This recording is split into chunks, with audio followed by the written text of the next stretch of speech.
May pagkain dyan, ay ha? Hindi mo kayo malam, may pagkalaman Jollibee para sa lahat, 2,000. Picture muna kayo niya. Ang daming matatanda, no? Sam, talagang yung pagmamahal nila sa'yo.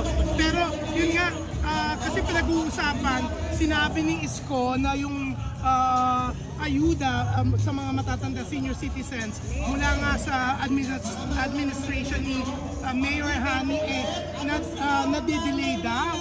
Pero kayo, anong masasabi nyo? Ako po, sa totoo lang, para sa akin, hindi naman talaga yun yung main issue eh. Kasi kung yung delay lang ng allowance na 500, napakaliit na issue yung para sa akin. Ang issue dyan, kulang na kulang yung 500. Kaya nga ang gusto natin gawin niyang 2,000 buwan-buwan para sa mga senior citizens, sa mga lola at lola natin, pati ho sa mga PWD natin. Yan po dapat ang binibigyan natin ng pansin, hindi ho yung delay. Kaya siya gustong tumakbo, kaya niya gustong bumalik. Napakababaw po na rason yan. Ang kailangan natin ay mas mataas na allowance para mas makaraos, mag-survive yung mga lolo't lola natin na walang trabaho, na nasa huling part na ho ng buhay nila, na sana mabigyan sila ng konting kaligayahan at kaginhawahan. Katulad doon ng mga ginagawa natin ngayong araw, binibisita ko ho yung mga lola't lola sa buong Sampaloc, Distrito 4. Dala ho yung mga serbisyong binibigay natin dati pa po. Katulad dito mga mobile clinics na to, mobile butika. Ito mga mobile clinics na to, nandyan na po yung mga x-ray, ultrasound, ECG, medical check-up. Mobile butika, nandun na rin po yung mga gamot na kailangan nila. Maintenance medicine na libre. Lahat po yan galing sa sarili natin bulsa. Lahat po yan ginagawa natin dati pa. So yan ginagawa natin para ipakita na kung kaya namin gawin sa sariling bulsa, dapat kayang gawin itong serbisyo na to diretso sa mga tao para hindi na sila nahihirapan. Actually yung 2,000 na allowance, ginawa na rin namin yan monthly po sa barangay namin sa Sampaloc. Nagbigay na ho tayo ng 2,000 para rin ipakita sa kanila na kaya namang gawin kung gugustuhin. Pero sabi nga nila, pag ayaw gawin, maraming dahilan. Pag gusto, maraming paraan. So I love you po mga lola at lola ko, mahal na mahal ko. Ito nagbibigay sa akin ng lakas ng loob. At kaya ako sumisipag araw-araw eh. Kasi nag-iiyakan, nagkayakap sa akin. Talagang, kaya sabi ko, tatatuin ko po ng tama ang ating mga lola at lola dito sa Maynila. Samia, nakakatuwa na para ka rin si Willie. Yung mga matatanda talaga, yun ang una, di ba? Sino bang hindi talaga mahal ng mga lola at lola, mga nanay at tatay nila, di ba? Ito yung mga nagpalaki sa atin, ito yung naghirap para sa atin. Kaya para sa akin, kailangan mabigyan talaga sila ng pansin. Kaya nga ako tumatakbo para tratuhin ng tama yung mga kababayan natin, madala yung mga benepisyo sa mga lola at lola ko na para sa kanila. Kasi ang nangyayari, ngayon pinamumukha sa kanila, yung para naman para sa kanila eh. Kasi galing po yan sa City Hall, dapat yan para talaga sa kanila, hindi ang pamukha na serbisyo. Ang tunay na serbisyo, pag galing sa sarili mong bulsa, sa sarili mong hirap. Pero kung ang binibigay mo, yung serbisyo naman na galing naman sa pera talaga nila, sa mga taxes nila, karapatan nila yon, responsibilidad at trabaho yun ng mga namumuno. Pero ito Sam, last na to. Kung Mayor, kasi yun nga, lagi kami alam namin yung pagtakbo mo, buong Maynila, alam. Pero anong masasabi nyo? Kasi parang sa tuwing nagsasalita si Isko, parang silalan lagi ni Hani, di ba? Never binabanggit ang pangalan nyo. Sa tingin nyo, natatakot sila, yung mga ibang kandidato na pag binanggit kayo, mas lalong sisikat? Hindi naman tayo natatakot. Lagi na sinasabi. Yung iba, threaten ba sila sa pagpasok mo? Threaten ba na? Dapat ba ma-threaten? Oh my gosh. Oo nga naman, kasi hindi tayo titigil eh. Marami pa hong parating na tulong, marami pa parating na pagbabago.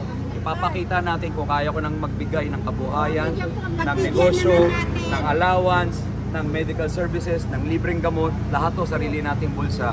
Ipapakita natin na dapat yan binibigay ng sobra-sobra ng City Hall. O dati pa, kasi may 20 years na ho yan namumuno eh. 25 years na nga eh. May nagbago ba sa buhay natin? Wala! Mayor, tanong ko lang. Kung wala nagbago, di dapat may pagbabago na mangyari. Mayor, tanong ko lang. Ano sa palagay mo parang napapagtulungan ka ng mga kalaban mo? Mag-isa ka sa gitna ng laban. Ay, hindi ko po sila kasama. Ngayon ko lang sila na-meet. Alam nyo, kakarating ko lang po. Hindi ko na po iniisip yung mga sila. Kung ano man ang sinasabi nila, pinagtutulungan. Ang iisipan ko lang po, ito mga kababayan ko, sa kanila ako nakafocus. Sabi nila, pader daw yung babanggain ko. Pero hindi pader ang iniisip ko, yung mga tao sa kabila ng pader. Sila yun. Kaya ako gumagawa ng hagdan para makasampaho kayo, makatawid kayo sa kabila ng pader. Yan po ang gagawin natin para sa mga Manileño. Yan, Mayor, nakakatuwa kasi sila na talaga sumasagot, no? Bago ka pa sumagot, talagang sila na. ko lang. Naniniwala po ba kayo sa kulap? Eh, paano dito ipahulap? Ay! Oh my gosh! Nay, anak po ako ng Diyos, tama ho kayo. Para doon niya sa mga gumagawa na hindi maganda. Kung puro kabutihan at puro pagtulong ang gagawin mo, wala kang dapat ikabahala. Pero Sam, ito, mensahe sa mga Manileño na ngayon ay nagdadalawang isip na kung yung noon o yung ngayon na Sam Versosa. Mensahe ko po sa mga Manileño, gusto nyo pong ng pagbabago, gusto nyo ng pag-asa. Andito na po kami, alamin nyo po yung mga ginagawa namin. Hindi ko po kayo pinapasagot ngayon, hindi namin kayo pinapauho ngayon. Kilalanin nyo po ako, track record ko, mga nagawa ko, ikumpara nyo ko sa mga nagawa ng mga katunggali natin. Sarili kong pinaghirapan po ang binibigay ko sa mga tao, hindi po mga pera ng gobyerno na minsan napupupitan pa, nakikitbangan pa. Ako po ay nandito para maging tulay. Ihahatid ko po with transparency kung ano man yung para sa tao, budget po ng para sa tao ng Manileño, ibibigay ko, ipapakita ko sa buong Maynila yan para maging model city ang buong Maynila sa buong Pilipinas as the capital of the Philippines. kung Mayor, eto ha, yung mga tao, syempre alam nila, busy ka, talagang lumilibot ka sa Manila, pero maraming na-touch, ibang klase ro talaga yung friendship mo with Willie. Talagang nandun ka para supportan siya nung nag-file siya ng COC. Alam niyo po ang pinaka-importante sa tao, character, integrity at loyalty. Pag wala ka ng isa dyan, may problema sa pagkatao mo. Wala ka isang salita, wala kang integrity, wala kang karakter sa kaibigan mo. Pati sa mga tinuring mong kapamilya, may mali sa karakter mo. May mali ho sa integridad mo, may mali sa pagkatao mo. Kaya para ho sa mga Manileño, maging matalino na tayo ngayon. Marami na hong naninira sa akin eh. Ayaw ko maging matalino kayo. Huwag na tayo magpapadala sa mga pambobola, sa mga pasayaw-sayaw, mga kung ano, entertainment. Ang importante ngayon, mga acting-acting, tama na ho yan. Nandito na ho ang pagbabago, nandito na ho yung Team SB. Yes, correct. Isang question lang. Ano reaction dalawa kayo ni Kuya Will na tumatakbo from will to win? Grabe talagang celebration niyo para sa publiko. Para sa akin, nasa sa tao yan eh. Kasi sabi ko nga track record eh. The thing will speak for itself. Rescape sa Loquitur. Yung bagay na yung magpapakita eh. Si Kuya Will has been serving the country, yung mga mahihirap natin kababayan for the past 20 years. Ako for the past 15 years. Wala namang ibang yung ginawa kundi pagtulong at kabutihan eh. Diba? At ang mga tao na Pero Sam, yung last minute yung decision ni na mag-file, di ba? Isa ka ba sa nakapag kumbaga dahilan kaya na nag-decide siya na finally na-influence mo ba siya para tumakbo na ako po, bilang senator? Kaibigan lang na nagbibigay ng mga konting advice, but at the end, si Kuya Will pa rin po yung nag-decide para sa sarili niya. At nakita ko naman yung puso niya para sa bayan, puso sa mga mahihirap. Kita niyo naman yan eh, naramdaman na ho yan. Hindi ho yan kayang imbentohin, nararamdaman ho yan ng mga tao. Kaya sa tingin ko, naramdaman nila yung intensyon ni Kuya Will. Yes. Mayor, ngayon po wala pong representation ng senior sa City Hall. Ano po ang inyong gagawin para sa mga senior po?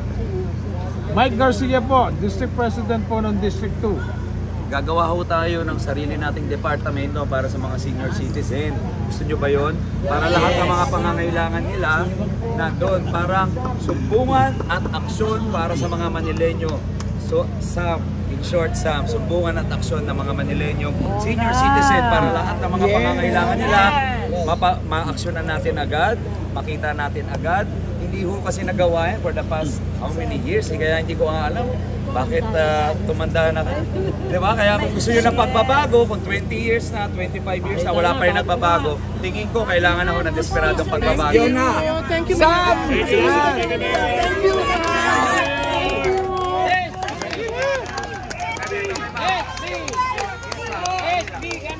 Picture time. Halika, ano? Okay na, papasok ako. Tara, sama kayo.